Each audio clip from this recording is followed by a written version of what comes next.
হজ মাসের 8 তারিখ, আজকে 9 তারিখ, অর্থাৎ গতকালকে মাগরিবের নামাজের পরে 9 তারিখ পড়ে গিয়েছে।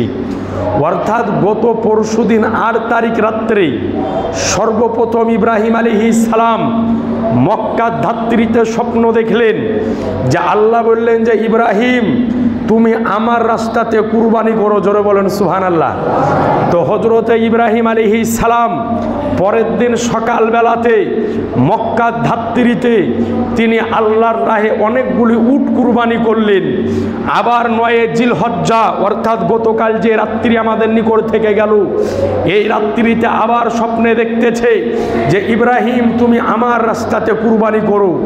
পরের দিন সকালবেলাতে আবার 200 উট কুরবানি করলেন, অর্থাৎ এই 9 জিলহজ্জা আজকের তারিখে। আবার স্বপ্নে দেখতেছেন একই কথা যে ওগো ইব্রাহিম তুমি আমার রাস্তাতে তোমার সবচাইতে প্রিয় জিনিস যাকে সবচাইতে বেশি মহব্বত করো তাকে তুমি কুরবানি করো মুসলমান। এই স্বপ্ন যখন দেখলেন, তিনি একজন নবী ছিলেন।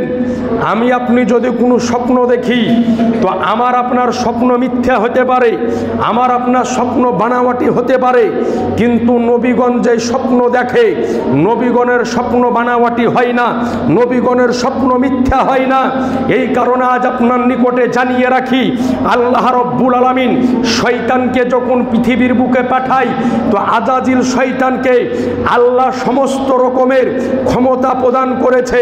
অর্থাৎ আজাজিল শয়তান মানুষের রূপ ধারণ করতে পারে, আজাজিল শয়তান আলেম সাজতে পারে, আজাজিল শয়তান মুক্তি সাজতে পারে, আজাজিল শয়তান পীর সাজতে পারে, আজাজিল শয়তান পীর জাদা সাজতে পারে, আজাজিল শয়তান ফারিস্তা হতে পারে, এমনকি আজাজিল শয়তান আল্লাহর রূপ ধারণ করতে পারে।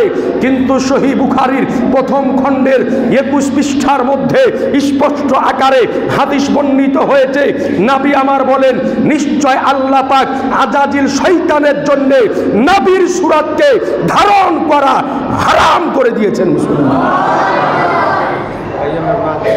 কারমা কাইয়ুমের মা মসজিদে সুবহানাল্লাহ মসজিদে দিয়েছে, 2000 টাকা আল্লাহ যেন কবুল করে। তো আল্লাহ রব্বুল আলামিন নবীর সুরাতকে শয়তানের জন্যে ধারণ করা হারাম করে দিয়েছেন। আমাকে আপনাকে স্বপ্নের মাধ্যমে শয়তান ধোঁকা দিতে পারে, আমাকে আপনাকে প্ররোচনা দিতে পারে, কিন্তু কোনো নবীকে শয়তান ধোঁকা দিতে পারে না। তো ইব্রাহিম আলাইহিস সালাম এই স্বপ্ন যখন দেখলেন তিনার আর বুঝতে বাকি রইল না যে আল্লাহ রব্বুল আলামিন আমার নিজের লাখতে জিগার নূরে নাজার যাকে আমি 90 বছর বয়সে আল্লাহর দরবারে দোয়া করার পরে পেয়েছি, আমার এই সন্তানকে কুরবানি করতে বলতেছে, এটা তিনার বুঝতে বাকি রইল না। ওই সময় ইসমাইল আলাইহিস সালামের বয়স কোনো কিতাবে লেখা আছে 13 বছর, কোনো কিতাবে লেখা আছে 17 বছর। তো উনি তিনার সন্তানকে যাওয়ার পরে বললেন ক্বালা ইয়া বুনাইয়া, ও আমার কলিজার টুকরা, ও আমার নয়নের পুতুলি, ও আমার প্রিয় সন্তান, আমি স্বপ্নের মাধ্যমে দেখতেছি যে তোমাকে আমি জবাই করতেছি। জোরে বলেন সুবহানাল্লাহ। হযরত ইব্রাহিম আলাইহিস সালাম নিজ পুত্রকে বলছে বেটা আমি স্বপ্নে দেখতেছি যে তোমাকে আমি জবাই করতেছি। এই কথা শোনার পরে কি ইসমাইল আলাইহিস সালাম দৌড়ে পালিয়ে গিয়েছিলেন নাকি? দৌড়ে পালিয়েছিলেন? দৌড়ে পালাইনি, বরং বলতেছেন ও আব্বা হুজুর আল্লাহ পাক আপনাকে যে হুকুম দিয়েছেন ওই হুকুমকে আপনি পালন করুন। বলেন সুবহানাল্লাহ। হযরত ইব্রাহিম আলাইহিস সালাম 10 তারিখে এই জিলহজ মাসের 10 তারিখে বাড়ি থেকে নিজের সন্তানকে নিয়ে যেতেছেন, আর বাড়ি থেকে একটা রশির একটা ছুরিকে সঙ্গে করে নিয়ে আজকে উটের উপরে সওয়ার হয়ে মিনার প্রান্তরে যেতেছেন।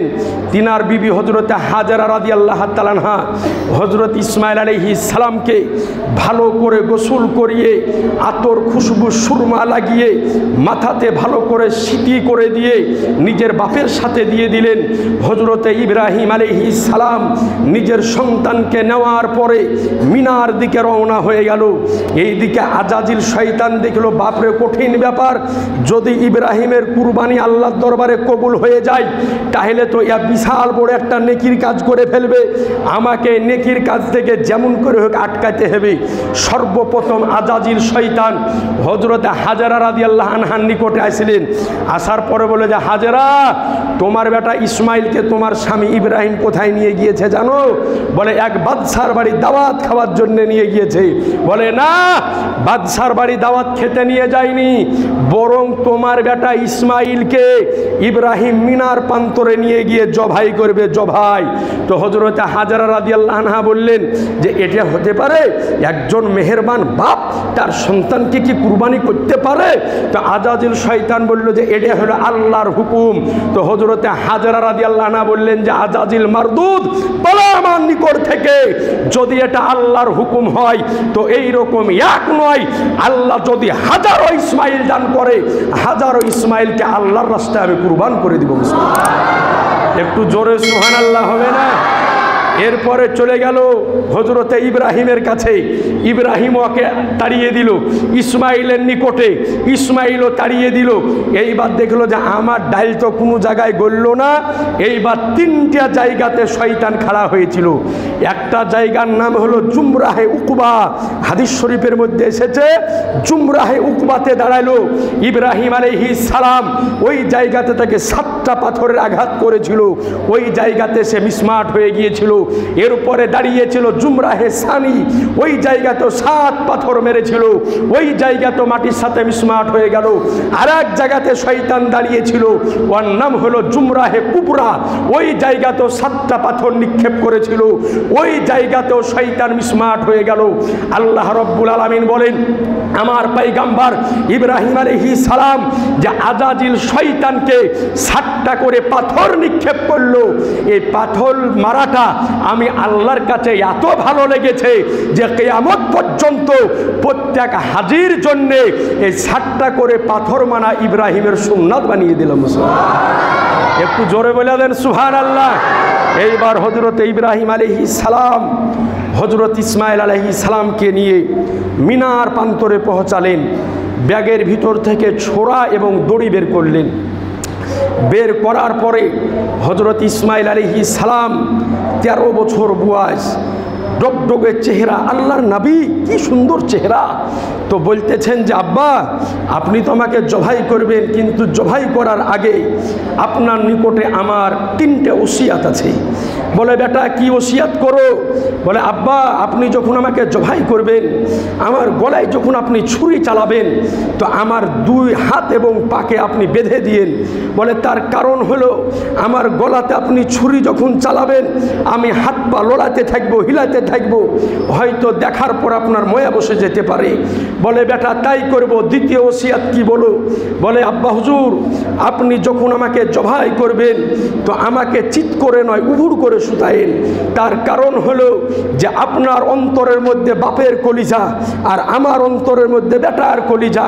আব্বা আপনি আমাকে অনেক কষ্ট করে অনেক দোয়া করে আল্লাহর দরবারে ফরিয়াদ করে পেয়েছেন, আমাকে চিৎ করে শুইয়ে আমার গলাতে ছোরা যদি চালান তো আমার এই আদাইশ সুন্দর নুরানি চেহারা দেখার পরে আপনার ছুরি রুকে যেতে পারে, তালুয়ার রুকে যেতে পারে। তো আব্বা হুজুর আপনি আমাকে উবুড় করে শুইয়ে দিয়ে জবাই করবেন।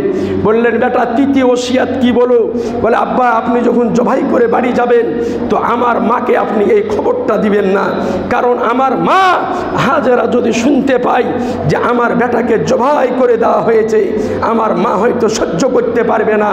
হযরত ইব্রাহিম আলাইহিস সালাম হযরত ইসমাইল আলাইহিস সালামের হাত এবং পাকে রশ্মি দিয়ে বেঁধে দিয়ে একটা শক্ত পাথরের উপরে উবুড় করে শুইয়ে দিয়ে এইবার ছুরি চালাতে আরম্ভ করলেন।